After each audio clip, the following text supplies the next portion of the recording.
గురువుగారు, శిథిలమైన పగిలిపోయిన దేవతామూర్తుల చిత్రపటాలను మన ఇంట్లో ఒక పక్కన ఉంచవచ్చా? అసలు ఏం చేయాలి వాటిని?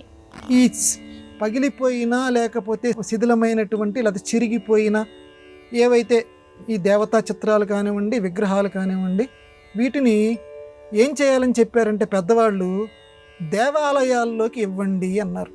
మొట్టమొదటి కార్యక్రమం అంటే మీ ఊళ్ళో సంబంధించినటువంటి దేవాలయం దగ్గరికి వెళ్ళి అక్కడ పూజారి స్వామివారిని, అయ్యా మా ఇంట్లో ఇలాగ ఈ చిత్రపటం ఎన్నాళ్ళ నుంచో ఉంది, లేకపోతే విగ్రహం ఇలా విరిగిపోయిందండి, కొంచెం దేవాలయంలో ఉంచండి అని.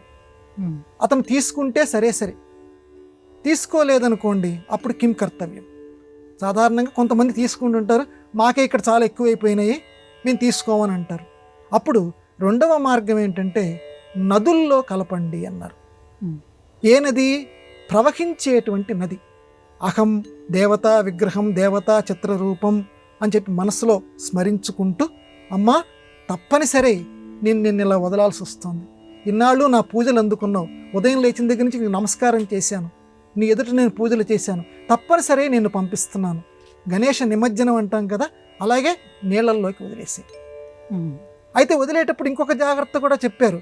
ప్లాస్టిక్ ఏదైతే విష పదార్థాలు ఏదైతే ఉన్నాయో, ప్రకృతికి హాని కలిగించేటువంటివి, వాటిల్లో కలిపి ఆ ప్లాస్టిక్ కవర్లలో పెట్టి చేయకూడదు. ఏదో కదా నదిలోకి వదిలేసేస్తున్నాం కదా అని చెప్పి మనం ఈ గాజులు ఉన్నటువంటి తీసేసేయాలి. ఆ గుచ్చుకునేటువంటివి ఏవైతే ఉన్నాయో అవి తీసేయాలి. మేకులు లాంటివి ఏవైతే ఉన్నాయో అవి తీసేయాలి. అవి తీసేసిన తర్వాత మిగతావి మాత్రమే నదుల్లోకి వదలాలి.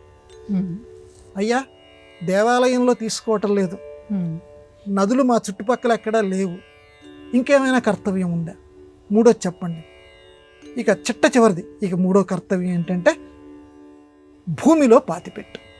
భూమి ఎక్కడో చోట నీకు కనపడుతుంది కదా, నలుగురు సంచరించినటువంటి భూమో ఏదో కనపడుతుంది ఎక్కడో చోట, నీకు వెతికితే మనసుంటే మార్గం ఉంటుంది.